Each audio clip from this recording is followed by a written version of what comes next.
நமஸ்காரம். 108 வைணவ திவ்ய தேசத்தில் 88வது திவ்ய தேசம் ஸ்ரீ வில்லிபுத்தூர் ஆண்டாள்.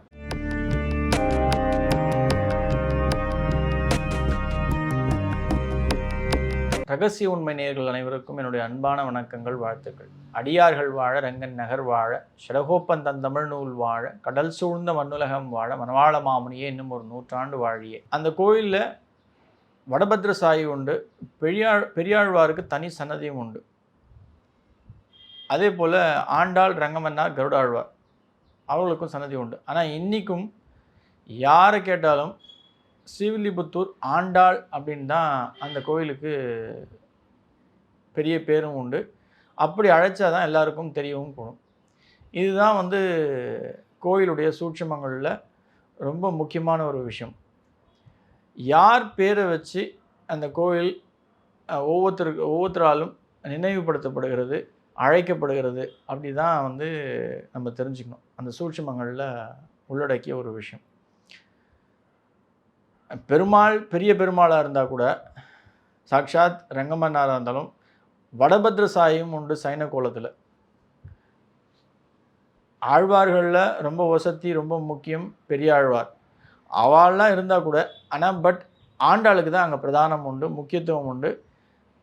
இன்றைக்கும் நமக்கு அழைக்கிறது ஸ்ரீவில்லிபுத்தூர் ஆண்டாள் அப்படின்னு தான். அதுதான் வாஸ்து சாஸ்திரத்தில் ரொம்ப முக்கியமாக கவனிக்க வேண்டிய ஒரு விஷயம். இது ஏன் அப்படின்றது. Coming back to the temple, இந்த கோயில் உடைய ராஜகோபுரம் தமிழ்நாட்டுடைய சிம்பிளே அதுதான். அரசாங்க முத்திரை ஸ்ரீவில்லிபுத்தூர் ஆண்டாள் கோயிலுடைய ராஜகோபுரம் தான். இந்த கோயிலுக்கும் தமிழ்நாட்டில் ஆண்ட ஒவ்வொரு முதலமைச்சர்களுக்கும் மிக நெருங்கிய தொடர்பு உண்டு. ஏன் இது ஸ்ரீவில்லிபுத்தூர் அப்படின்னு பேர் வந்தது அப்படின்னா, அந்த காலத்தில் வில்லி, கண்டன் அப்படின்னு 2 காட்டில் வாழக்கூடிய ஒரு இணைப்பிரியா நண்பர்கள் உண்டு. அதில் கண்டன் இறந்து போயிடுறான். பின்னர் வில்லி அவா பேராலேயே இந்த ஊருக்கு, இந்த கோயிலுக்கு, இந்த திவ்யக்ஷேத்திரத்துக்கு பேர் பொருத்தப்படுகிறது. இதற்கும் ஒரு சின்ன கதை உண்டு. வில்லிபுத்தூர், ஸ்ரீ வில்லிபுத்தூர் ஆண்டாள் பெரிய ஊர், பிரம்மாண்டமான குளம், சூழ்ந்து மலைகள் உண்டு. நான் ஏற்கனவே சொன்ன மாதிரி ராஜகோபுரம் வடகிழக்கிலே மிக உயர்ந்த, ரொம்ப பலம் பொருந்திய ராஜகோபுரம். அது வழியாக நம்ம உள்ளே நுழையிறோம் அப்படின்னா பெரியாழ்வாருடைய சன்னதி உண்டு. அவருக்கு தனி கிரகஸ்தம்பம் உண்டு. அதை தொடர்ந்து மேலே வீற்றிருக்கக்கூடிய சைன கோலத்தில் இருக்கக்கூடிய சேஷசாய், வடபத்ர சாய், ஆண்டாளுடைய நந்தவனம், பின்னர் அதை தொடர்ந்து நம்மளுடைய ஆண்டாள், ரங்கமன்னார், கருடாழ்வார் மூவருமே ஒரே நேர்கோட்டில் இருக்கக்கூடிய ஒரு தனி சிறப்பு வாய்ந்த ஒரு சிறப்பான திவ்ய கஷேத்திரம். எப்பயுமே கருடாழ்வார் பெருமாளுக்கும் தாயாருக்கும் நேர் எதிரில் தான் இருப்பார். ஆனால் இந்த கோயிலில் மட்டும்தான் மூவரும் ஒரே நேர்கோட்டில் நம்ம காணக்கூடியன்ற ஒரு அரிய பொக்கிஷமான ஒரு கோயில். இந்த கோயிலுடைய சிறப்பு நம்ம சொல்லணும் அப்படின்னா, முக்குளம் உண்டு இங்கே. அதாவது கங்கா, யமுனா, சரஸ்வதி 3ம் சங்கமிக்கக்கூடியன்ற ஒரு இடம். ஒரு குளம் தொன்று தொட்டு ஆண்டாளுக்கு மார்கழி மாதத்தில் நீராட்டல் உற்சவம் நடக்கக்கூடிய ஒரு இடம். தை மாதம் 1ஆம் தேதி வரலும்.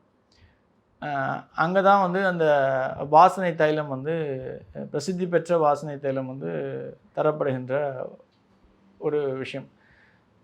குழந்தை ஆண்டாளை நீராட்டி, எண்ணெய் தேய்த்து, சீக்கா தேய்ச்சி, குளிப்பாட்டி, அழகாக சிக்கில்லாமல் தலைவாரி, அந்த வாசனை தைலம் தடவி, அந்த வாசனை தைலத்தை தான் எல்லோருக்கும் விநியோகம் பண்ணுகிறார்கள். நம்ம எப்படி ஸ்ரீவில்லிபுத்தூர்னா பால்கோவா எவ்வளோ நிறைய பேருக்கு தெரியுமோ, அதை விட ஜாஸ்தி பேருக்கு தெரிஞ்ச ஒரு விஷயம் இந்த வாசனை தைலம்.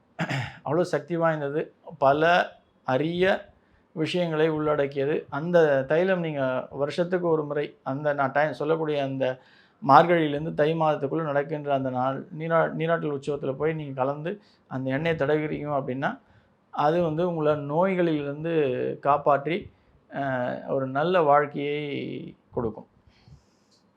அதுதான் அந்த எண்ணெயுடைய சிறப்பு. இந்த கோயிலில் ஆடி மாதத்தில் ஆடி பூரத்தப்போ 5வது நாள் 5 பெருமாள்களுக்கு இங்கே வந்து இது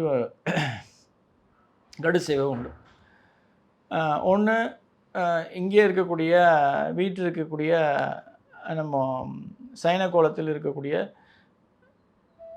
வடபத்திரசாய், ஆண்டாள் ரங்கமன்னார், அதே போல் திருவண்ணாமலை வெங்கடாச்சலபதி, இந்த ஊருக்கு அருகாமையிலே இருக்கக்கூடிய திருவண்ணாமலை ஸ்ரீனிவாச பெருமாள் உண்டு. இங்கே தனி கூட்டத்துக்கு ஒரு ஒரு ஒரு ஒரு ஒரு கூட்டத்திற்கு அவர் வந்து குலதெய்வமாக இருக்கா. அந்த குலதெய்வ வழிபாடு அந்த கூட்ட மக்களே வந்து மிக சிறப்பாகவும் அற்புதமாகவும் இன்றைக்கும் நடத்தி கொண்டு வருகிறார்கள். அந்த பெருமாளுக்கும் இங்கே கருட சேவை உண்டு. அதே போல் காட்டழகர், இந்த ஸ்ரீவில்லிபுத்தூர் ஆண்டாள் அருகாமையிலே இருக்கக்கூடிய காட்டழகர் பெருமாளுக்கும் அந்த 5வது நாள் இங்கே அவருக்கும் வந்து கருட சேவை மிக சிறப்பாக நடந்து கொண்டிருக்கிறது. ஆண்டாள் அழகர், மதுரை அழகர்கிட்ட போய் வேண்டிட்டு, நான் கல்யாணம் பண்ணிண்டா ரங்கநாதர் தான் பண்ணிக்கணும் அப்படின்னு வேண்டி, அந்த மாதிரி எனக்கு அவசியம் நடக்கணும், அது நடந்தேறும்பொழுது 100 தடா அக்கார வடசலும் 100 தடா வெண்ணையும் உங்களுக்கு நான் வந்து படைக்கிறேன் அப்படின்னு வேண்டிட்டு இருக்கிறேன். அதே போல் ஆண்டாளுடைய வேண்டுதலுக்கு ஏற்ப அழகரும் ஆண்டாளுக்கு திருமணம் நடக்கிறது, அவருடைய வேண்டுதல் நிறைவேற்றப்படுகிறது. இந்த விஷயத்தை ஆண்டாளுடைய காலம் முடிந்த பிறகு ராமானுஜர் நிறைவேற்றி வைக்கிறார்.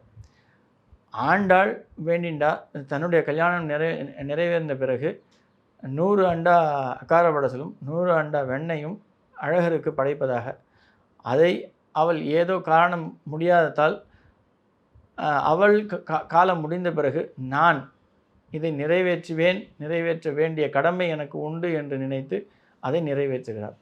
அதை முடித்த பிறகு ஆண்டாள் கோயிலுக்கு போகிறாள். தன் தங்கைக்காக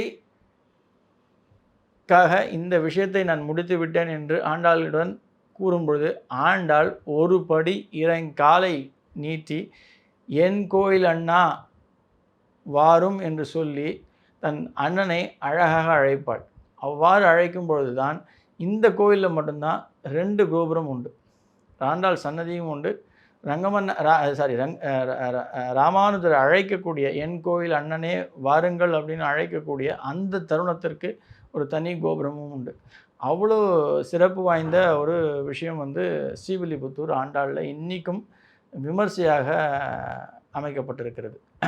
இந்த கோயில் தோட்டத்தில், அதாவது ஆண்டாள் விளையாடிய, அவள் காலடிப்பட்டு விளையாடிய அந்த ஆண்டாள் நந்தவனத்தில் போய் நீங்கள் ஒரு கைப்பிடி மண் எடுத்து நீங்கள் உங்கள் வீட்டுக்கு நீங்கள் எடுத்து வந்து வைக்கிறீங்க அப்படின்னா உங்களுடைய வாழ்க்கையில் மிக பிரம்மாண்டமான உச்சங்களை தொடுவீர்கள். இது நிதர்சனமான உண்மை. ஆண்டாள் கோயில் மண்ணே பெரிய பிரம்மாண்டமானவர்கள், அதாவது நம்மளுடைய இந்தியாவில் பிரசிடெண்ட்டாக இருந்த அப்துல் கலாம் ஐயா அவர்களும், உலகத்திலேயே மிகச்சிறந்த பணக்காரனாகிய முகேஷ் அம்பானி, அந்த அம்பானி ஃபேமிலியும் இந்த கோயிலுக்கு வந்து தான் அவ்வளோ ஒரு உயரத்திற்கு ஏறியதாக ஒரு ஐதீகமும் உண்டு. அது உண்மையும் கூட. இந்த கோயில் மண்ணை நீங்கள் போய் மிதிக்கிறீங்க அப்படின்னா மிகப்பெரிய வாழ்க்கையில் வளர்ச்சியும் உயரத்தையும் தொடுவீர்கள் என்பது ஒரு திண்ணமான உண்மை. இந்த கோயிலில் நீங்கள் என்றைக்கு போய் தரிசிக்கணும் அப்படின்னா, செவ்வாய்க்கிழமையில் பூர நட்சத்திரம் அன்னைக்கு, வெள்ளிக்கிழமையில் நீங்கள் சுவாதி நட்சத்திரம் வரக்கூடிய அன்னைக்கு நீங்கள் போய் சேவிக்கிறீங்க அப்படின்னா அது வந்து உங்களுக்கு உங்கள் குடும்பத்திற்கு நல்ல சகல சௌபாகியங்களும் வந்து சேரும். காலை 5 மணிக்கு அங்கே வந்து யானை, குதிரை, இந்த பசுமாடு, இந்த 3 மிருகங்களையும் வைத்து ஆண்டாளுடைய ஆண்டாளுடைய சன்னதி திறக்கப்படும். அவ்வளவு இந்த பூஜை உண்டு.